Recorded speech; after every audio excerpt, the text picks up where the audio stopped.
6 139 फिर से मुलाकात। अर्धचंद्र कबीला। धुंध भरे पहाड़ों में चारों ओर हर प्रकार के पौधों के साथ एक बेहद सुंदर भवन था।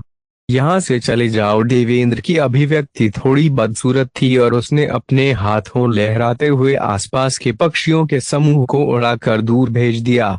उसका मिजाज बहुत अच्छा नहीं लग रहा था। जब से पार्थ शीर्ष बाहरी शिष्य बना, प्रताप साहब के शिष्यों को प्रताड़ित करने की उसकी योजना खट्टाई में पड़ गई। ताकत के मामले में पार्थ सभी बाहरी शिष्यों से अधिक आगे था और वही दो दो उप प्रमुख उसकी अनुशंसा कर रहे थे।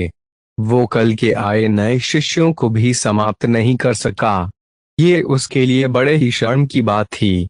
उसके पहले और दूसरे गुरुवार भाई ने इसे लेकर उसका खूब मजाक बनाया। इमारत की चौखट पर कदम रखते ही देवेंद्र ने अपने आप को फिर से संयमित किया और इस भव्य इमारत में प्रवेश करते हुए सम्मानित महसूस किया।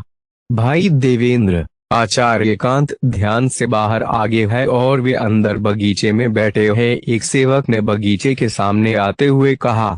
देवेंद्र ने अपना सिर हिलाया, फिर उसने एक गहरी सांस ली और अंदर बगीचे में चला गया। बगीचे में सैकड़ों की तादाद में मनमोहक फूल खिल रहे थे और फूलों के बीच एक खूबसूरत आदमी खड़ा था जो 30 से 32 साल का लग रहा था।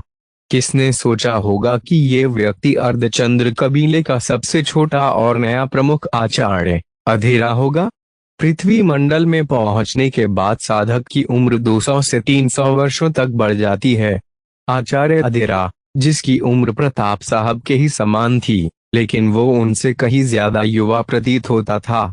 आचार्य अधीरा ने सफेद रंग की पोशाक पहन रही थी और वो अपने हाथों को पीठ के पीछे करके खड़ा था।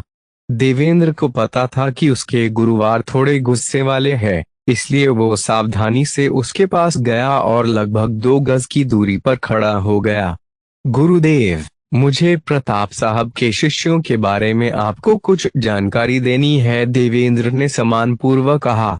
प्रताप साहब, क्या तुम्हें लगता है कि इतनी छोटी सी समस्या के बारे में मुझे ध्यान देने की आवश्यकता है? आचार्य अधीरा की आवाज शांत थी, लेकिन उसमें ठंडक थी, जैसे वो किसी चींटी को देख रहा हो।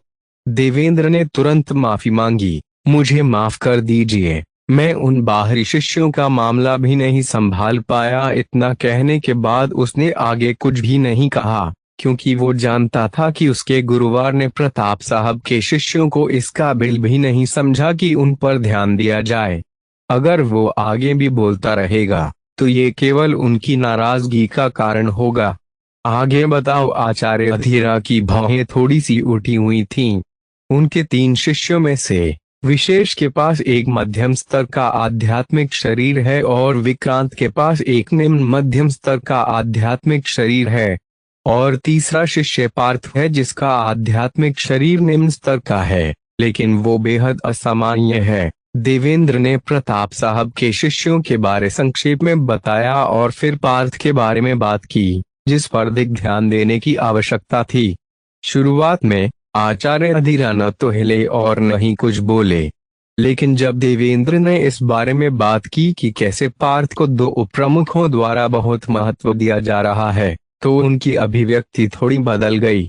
जहां तक पार्थ के शीर्ष बाहरी शिष्य बनने की बात है, आचार्य अधीरा को वास्तव में इसकी कोई परवाह नहीं थी। सब कुछ सुनने के बाद आचार्य अधीरा मुस्कुराए। हा हा हा, ये अर्धचंद्र कबीले के लिए एक अच्छी बात है। अगर पार्थ में सरनी और औषधि बनाने की महान प्रतिभा है, क्या? देवेंद्र चकित हुए बिना नहीं रह सका। लेकिन इस बारे में गौर से सोचा जाए तो जो शिष्य ऊर्जा जाल और औषधि बनाने में उत्कृष्ट थे, उनकी युद्ध क्षमता बहुत कम होती थी। विशेष रूप से पार्थ जैसे किसी व्यक्ति के लिए, जिसके पास केवल एक निम्न स्तरीय आध्यात्मिक शरीर था, उसके लिए आगे बढ़ना बहुत कठिन था। आपको इसके बारे में चिंता करने की जरूरत नहीं है। आपके गुरुवार के पास अपनी योजनाएं हैं। हर 5 साल बाद चंद्रमहल प्रतियोगिता कुछ महीनों में शुरू होने वाली है। आप पिछली बार वो मौका चूक गए थे, इसलिए इस बार इस मौके को हाथ से जाने मत देना, आचार्य अधीरा ने कहा। समझ गया। देवेंद्र के दिल की धड़कन रुक गई, चंद्रमहल प्रतियोगिता किसी की किस्मत को बदल सकता है। इस प्रतियोगिता का हवा में तैरते चंद्रमहल से कुछ लेना देना था और प्रतियोगिता में अच्छा स्थान प्राप्त करने वाले सभी लोगों को शानदार पुरस्कार मिलते थे।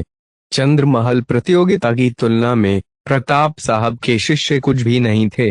बगीचे से बाहर निकलते ही उत्साह से भरे हुए देवेंद्र ने अपने गुरुवार की आवाज सुनी, विद्युत प्राप्त करें। विद्युत देवेंद्र के चेहरे पर लाचारी और ईर्ष्या के भाव दिखाई दिए। जब से विद्युत उसके गुरुवार का शिष्य बना था, तब से उसके गुरुवार ने अपनी ऊर्जा और संसाधनों का ज्यादातर हिस्सा विद्युत पर खर्च कर दिया था, जबकि अन्य शिष्यों बहुत ही कम संसाधन प्राप्त हो रहे थे। अर्धचंद्र कबीला, सहस्त्रपर्ण ताल। पार्थ ने खुद को आराम दिया और तालाब में लेट गया, यहाँ तक कि उसकी सांसें भी लगभग बंद हो गई थीं।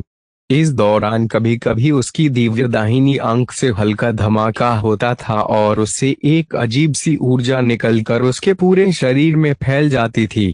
कुछ दिन पहले पार्थ ने कुछ मजाशोधन वटी खा ली थी, जिससे उसकी विशेषताओं में काफी वृद्धि हुई थी और तालाब की ऊर्जा को अवशोषित करने के बाद उसकी रज दीवार तकनीक 9वें स्तर के चरम पर पहुंच गई थी।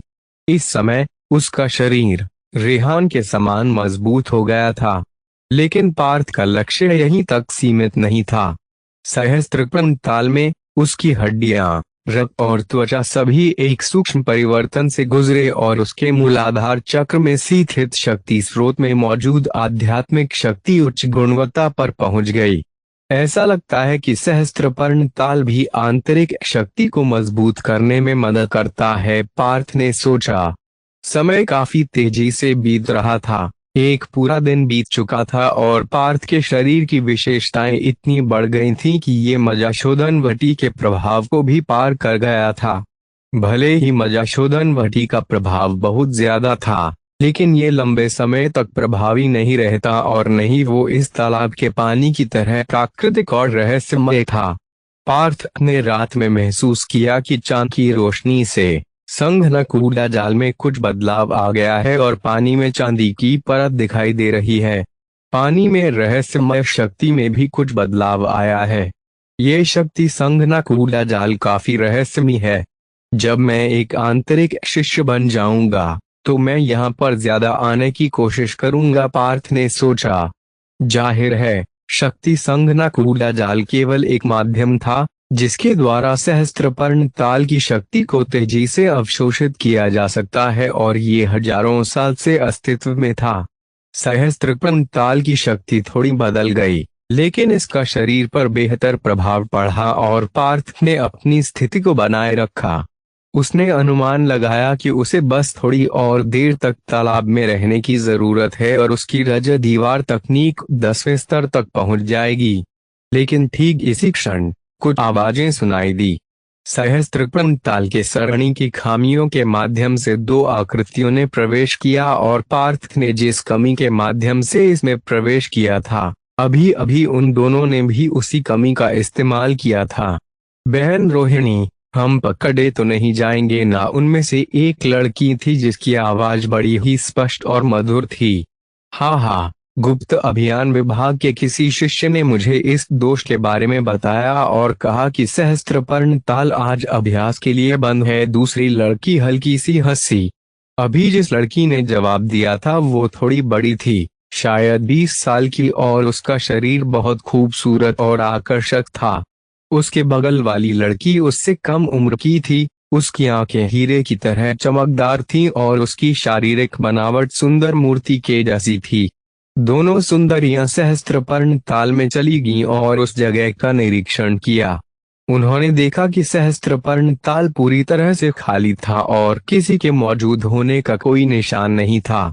देखा, मैंने तुमसे कहा था कि यहाँ कोई नहीं है, बहन रोहिणी ने आत्मविश्वास से कहा। हम शर्मीली लड़की ने अपना सिर हिलाया, लेकिन वो अभी भी ऐसा कुछ करने के खिलाफ थी। इस बात की पुष्टि करने के बाद कि यहाँ कोई नहीं था, दोनों ने अपने कपड़े उतार दिए और फिर तालाब के पानी में प्रवेश कर गए। उसी समय पार्थ, जो लगभग 20 गज की दूरी पर था, ने पानी की लहर को महसूस किया। अब क्योंकि तालाब ऊर्जा जाल द्वारा संरक्षित था, इसलिए पानी शांत होना चाहिए। लेकिन इस समय पानी की लहर उठने का अर्थ है कि यहाँ कुछ घुसपैठिए आ गए थे। पार्थ तुरंत सतर्क हो गया और अपनी दिव्य दाहिनी आंख से लहरों के आने की दिशा में देखा। भले ही वो दसियों गज की दूरी पर था, फिर भी उसकी दाहिनी आंख धुंध में भी साफ देख सकती थी। लेकिन अगले दृश्य ने उसके चेहरे को लाल कर दिया और उसके दिल की धड़कन तेज कर दी। आखिरकार वो केवल 15-16 साल का युवक था और उसने सब कुछ अनुभव नहीं किया था। पार्थ इस भावना से इतना विचलित हो गया था कि उसका दम घुटने लगा और वो सामने आ गया। वहाँ कौन है? बहन रोहिणी ने चिल्लाते हुए कहा और एक 10 मीटर ऊंची एक लहर भेजी, जिससे उनके बीच एक आवरण बन गया। उस लहर की आड़ में दोनों आकृतियां तुरंत किनारे पर लौट आईं और जब लहर नीचे गिरी तो पार्थ ने दो खूबसूरत लड़कियों को देखा, जिनके पास आंतरिक शिष्यों की पोशाक थी। एक का चेहरा लंबा और सुंदर था, जबकि दूसरा मासूम और शर्मीला था। कमीने कहीं के, कौन है जो ऐसी बेशर्म हरकत करने की हिम्मत कर रहा है? बहन रोहिणी बमुश्किल अपने कपड़ों से खुद को ढक पा रही थी और पार्थ को गुस्से भरी नजरों से देख रही थी, जबकि दूसरी लड़की गुस्से और शर्म से भरी हुई थी और वो बहन रोहिणी के पीछे छिप गई। गलत मत समझो, मैं यहाँ बस साधना कर रहा था, पार्थ ने लाल चेहरे के साथ कहा। इस स्थिति ने उसे हक्का बक्का कर दिया। बहन रोहिणी भी हैरान थी। उसके सामने मौजूद नौजवान सिर्फ 15 से 16 साल का लग रहा था और वो कोई बेशर्म कमीना नहीं लग रहा था। पीछे की ओर मुड़ो और अपनी आंखें बंद करो, बहन रोहिणी ने तुरंत आदेश दिया। शक्तिशाली मानसिक ऊर्जा के तहत पार्थ जल्द ही शांत हो गया और पीछे मुड़कर अपनी आंखें बंद कर लीं। वो जानता था कि उसके पास विरोध करने की ताकत नहीं है। फिर उसने दोनों के कपड़े पहनने की आवाज सुनी। अब वापस मुड़ो, बहन रोहिणी तालाब के पास खड़ी थी, लेकिन उसकी आवाज की ठंडक कम नहीं हुई थी। पार्थ भावहीन रूप से घूमा, लेकिन दोनों सुंदरियों के चेहरों को देखकर उसका दिल अभी भी कांप उठा। बहन रोहिणी सामने खड़ी थी, जबकि दूसरी लड़की उसके पीछे छिप गई और केवल अपना आधा चेहरा ही दिखाया। इतनी कम उम्र के बाद भी तुम नहा रही लड़कियों को चोरी से देख रहे थे। अगर तुम आज उचित स्पष्टीकरण नहीं देते हो तो मैं तुम्हें इसकी सजा दूंगी। बहन रोहिणी का चेहरा ठंडा था और उसने अपने सामने मौजूद युवक को डराने का फैसला किया, लेकिन उसने महसूस किया कि युवक उसे चकित नजरों से घूर रहा था। वो और भी अधिक क्रोधित हो गई। इतनी कम उम्र में कोई इतना कामुक कैसे हो सकता है? हालांकि उसने जल्द ही महसूस किया कि पार्थ उसे नहीं, बल्कि उसके पीछे खड़ी लड़की को देख रहा था। तो ये तुम हो? पार्थ ने बहन रोहिणी के पीछे खड़ी शर्मीली लड़की को देखते हुए पूछा। तो क्या होगा आगे? आखिर कौन है वो शर्मीली लड़की? क्या पार्थ उस शर्मीली लड़की को जानता है? जानने के लिए आगे के चैप्टर पढ़े और कृपया लाइक, कमेंट और शेयर करना ना भूलना। 6140 तो ये तुम हो? तो ये तुम हो? पार्थ ने उत्साह के साथ बहन रोहिणी के पीछे खड़ी लड़की को घूरते हुए कहा। वो चकित था और ऐसा लग रहा था कि उसके सपनों का साथी आखिरकार उसके सामने आ गया था। जब रोहिणी ने पार्थ की अभिव्यक्ति देखी तो वो और भी क्रोधित हो गई। तो ये बच्चा मुझे नहीं, बल्कि मेरे पीछे वाली को देख रहा था। इस समय पार्थ के दिल में भावनाओं की एक लहर चल रही। रोहिणी के पीछे वाली लड़की बहुत जानी पहचानी थी। ये चेहरा उसके दिमाग में सैकड़ों और हजारों बार प्रकट हुआ था, क्योंकि वो रहस्यमय पवन हथेली को समझना चाहता था। ये वही शर्मीली लड़की थी जो उस दिन घाटी दो लड़कों के साथ दिखाई दी थी। अपने मन में हजारों बार देखे इस चेहरे को हकीकत में देखकर पार्थ अपनी खुशी बयान नहीं कर पा रहा था। यहाँ तक कि पार्थ ने भी अपना आपा खो दिया था। बहन वृंदा, क्या तुम इसे जानती हो? रोहिणी ने अपने पीछे की लड़की को शक और उत्तेजना से देखा। क्या बहन वृंदा का इस लड़के के साथ संबंध हो सकता है? उसकी सबसे अच्छी दोस्त होने के नाते वो उसे छेड़ने का मौका कैसे छोड़ सकती थी? मैं उसे नहीं जानती। पार्थ को गौर से देखते समय वृंदा का चेहरा लाल था, लेकिन फिर उसने अपना सिर ना में हिला दिया। उसके मासूम चेहरे को देखकर रोहिणी आश्वस्त थी कि बहन वृंदा पार्थ को नहीं जानती, क्योंकि वो जानती थी कि वृंदा उससे झूठ नहीं बोलेगी। इसके अलावा पार्थ की साधना के हिसाब से उसे केवल एक बाहरी शिष्य होना चाहिए और किसी बाहरी शिष्य का आंतरिक शिष्यों के साथ कोई संबंध होना सामान्य बात नहीं थी। लड़के, ज्यादा सपने मत सजाओ। तुम केवल उनके चाहने वालों में से एक होगे, लेकिन फिर भी तुम्हें ऐसी शर्मनाक हरकत करने की सजा मिलनी चाहिए। बहन रोहिणी ने कहना शुरू ही किया था, लेकिन पार्थ की आंखों में निराशा देखकर उसे खुद के गुस्सा होने पर पछतावा होने लगा।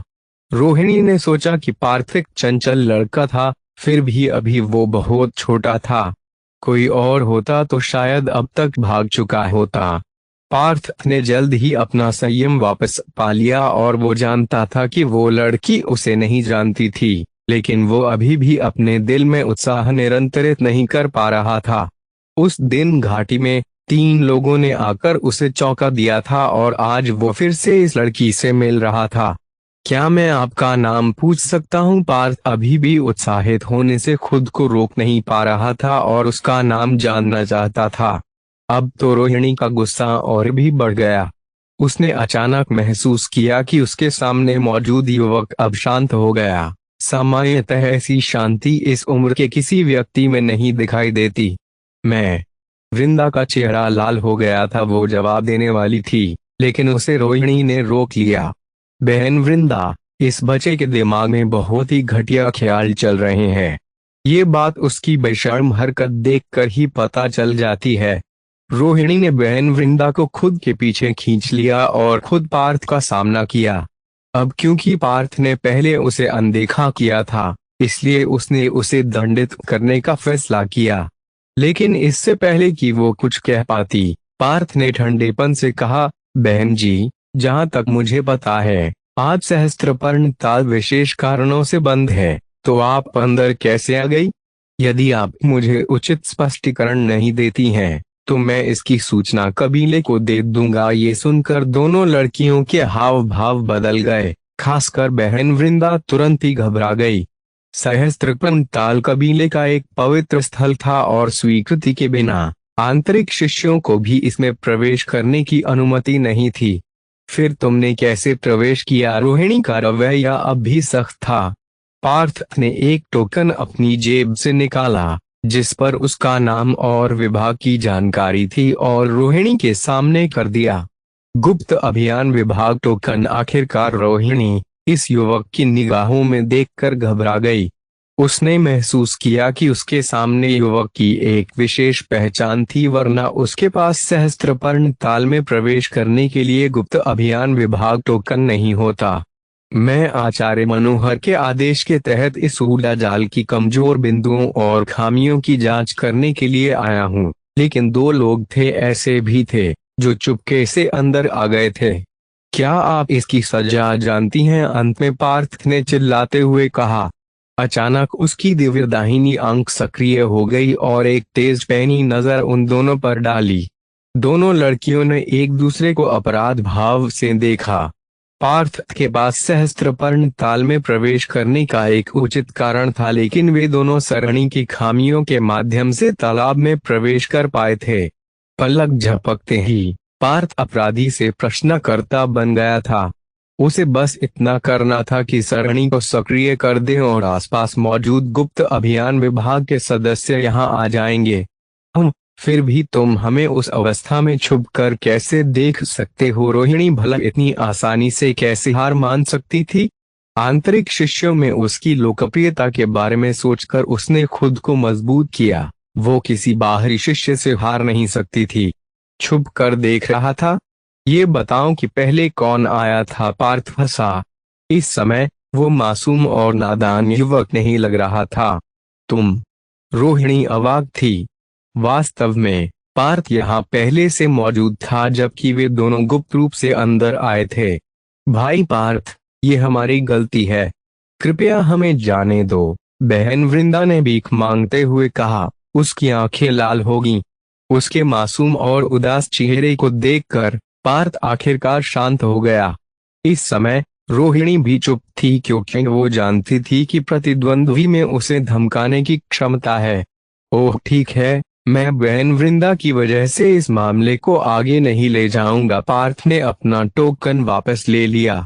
रोहिणी के चेहरे पर जैसी मुझे उम्मीद थी के भाव दिखाई दिए। बच्चे, तुम्हारे जैसा एक बाहरी शिष्य बहन वृंदा को हासिल नहीं कर पाएगा। वृंदा का चेहरा खून की तरह लाल हो गया था और उसने तुरंत ही अपना सिर नीचे कर लिया और चुपके से अपनी आंख के कोने से पार्थ को देखा, लेकिन वो कुछ नहीं बोली।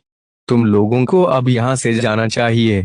अगर आप लोग किसी आचार्य या गुप्त अभियान विभाग के अन्य सदस्यों द्वारा पकड़े जाते हैं, मैं तुम्हें नहीं बचा पाऊंगा। पार्थ ने भावहीन होकर कहा और वापस से सहस्त्रपर्ण ताल के अंदर चला गया। उसकी प्रतिक्रिया देखकर रोहिणी थोड़ी निराश हुई, लेकिन वो पार्थ के लिए खेद महसूस किए बिना नहीं रह सकी। वो केवल एक छोटा सा बाहरी शिष्य था जो शायद अपने पूरे जीवन में आंतरिक शिष्य नहीं बन सकता था, क्योंकि बहन वृंदा ने उसे पहले नहीं देखा था। इसका मतलब था कि इस युवक का प्यार एक तरफा था। रोहिणी ने आप भरी और वृंदा को अपनी तरफ खींचा और ऊर्जा जाल से बाहर चली गई। दोनों को अपनी आंखों से दूर जाते देख पार्थ ने एक लंबी सांस ली और अपना माथे पर आए ठंडे पसीने को पोंछा। रोहिणी की ताकत से अगर वो चाहती तो उसे आसानी से सबक सिखा सकती थी, यहाँ तक कि प्रताप साहब भी उसका सामना नहीं कर पाएंगे। जैसे ही दोनों सरणी से बाहर निकले, एक शर्मीली शांत आवाज सुनाई दी, मेरा नाम वृंदा भंडारी है। धन्यवाद। पार्थ रुका और उसने अपने पास एक शर्मीले चेहरे को देखा, इससे पहले कि वे उसकी निगाहों से बच नहीं पाता। वृंदा भंडारी, हम ये एक अच्छा नाम है, लेकिन पार्थ बड़बड़ाया, इसके बजाय तो मुझे आपको धन्यवाद देना चाहिए। रहस्यमय पवन हथेली ने उसकी बहुत मदद की थी और अपने अभ्यास के दौरान उसने वृंदा की छवि को कई बार देखा था। उसे अच्छी तरह से याद था कि ये लड़की कैसी दिखती थी और वो उससे मिलना और धन्यवाद देना चाहता था। अब जब वो वृंदा भंडारी से मिल चुका था तो पार्थ को लगा कि वृंदा ने उस पर एक एहसान किया है। दोनों के चले जाने के बाद पार्थ एक बार फिर सहस्त्रपर्ण ताल में अभ्यास करने लगा।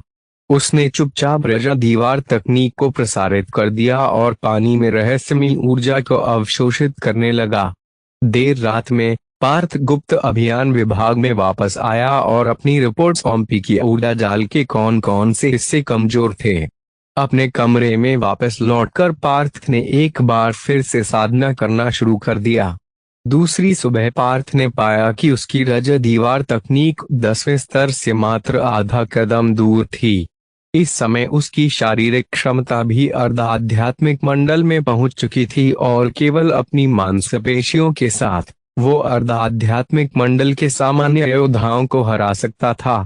मुझे उम्मीद है कि इस समय मैं आध्यात्मिक मंडल के पहले सितारे के योद्धाओं को चुनौती देने में सक्षम हूँ। पार्थ ने मुस्कुराहट बिखेरी, लेकिन रज दीवार तकनीक के 10वें स्तर पर पहुंचना अभी भी बहुत कठिन था।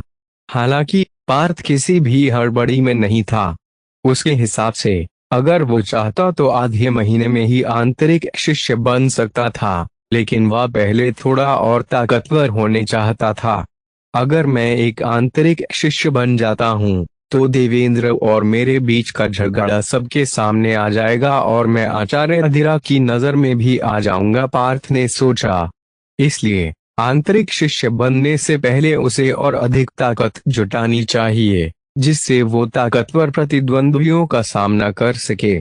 समय की गणना करते हुए पार्थ ने महसूस किया कि गुप्त अभियान विभाग में उसे 10 दिन रहना था, जो अब समाप्त हो गया था। आचार्य मनोहर और आचार्य विशंभर के बीच बहस के कारण पार्थ जड़ी बूटी विभाग और गुप्त अभियान विभाग में क्रमशः 10-10 दिन रहा। पार्थ ने अब उनके बताए समय को पूरा कर लिया था, लेकिन आचार्य मनोहर और आचार्य विशंभर दोनों अगले कुछ दिनों तक उसे मिलने नहीं आए। इस समय का लाभ उठाते हुए पार्थ ने रज दीवार तकनीक और पवन विद्युत हथेली का प्रशिक्षण लेना शुरू कर दिया, और जब उसके पास अतिरिक्त समय होता तो वो चुपके से सहस्त्रपर्ण ताल में चला जाता। लेकिन ज्यादा दिन नहीं बीते थे कि पार्थ को जवार और रेणुका से मुकाबले की चुनौतियां मिली। बाकी शिष्यों को हर 6 महीने में स्थानापन्न आंतरिक शिष्य को चुनौती देने का केवल एक मौका ही मिलता था। लेकिन पहले से ही शीर्ष 20 में पहुंच चुके शिष्यों के लिए कोई सीमा नहीं थी। हर कोई जानता था कि शीर्ष बाहरी शिष्य को बहुत लाभ प्राप्त होता था, और जवार आंतरिक शिष्य बनने से पहले पवित्र भवन में प्रवेश करने की उम्मीद कर रहा था। वास्तव में अपने उच्च स्तरीय आध्यात्मिक शरीर और सान्याल परिवार और कबीले के बीच संबंध के साथ जब्बार साक्षी ठाकुर और प्रतीक की तरह बनने और सीधे एक आंतरिक शिष्य बनने में सक्षम था।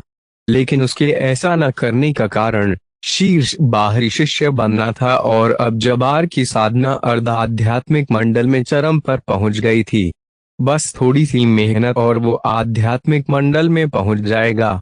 3 दिन के बाद पार्थ ने जवार और रेणुका का मुकाबला किया।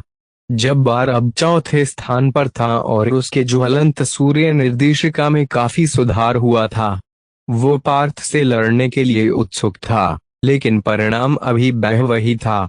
पार्थ ने अपनी पवन विद्युत हथेली का उपयोग भी नहीं किया। उसने केवल रज दीवार तकनीक, नक्षत्र हथेली और हवा के रुख के साथ जब्बार आसानी से हरा दिया। रेणुका की हालत भी कोई बेहतर नहीं थी, लेकिन वो पार्थ से हारने से पहले दस्युओं हमले का सामना करने में सफल रही। उसकी ताकत नकुल से बराबर है। जब नकुल शीर्ष बाहरी शिष्य था, रेणुका ने हार मान ली। शीर्ष बाहरी शिष्य के रूप में पार्थ की स्थिति को कोई नहीं बदल सका। तो क्या होगा आगे? क्या होगा पार्थ का अगला कदम? क्या होगा जब पार्थ आध्यात्मिक मंडल में प्रवेश करेगा? क्या उसे कोई विशेष शक्ति प्राप्त होगी? जानने के लिए आगे के चैप्टर पढ़ें, और कृपया लाइक, कमेंट और शेयर करना ना भूलें।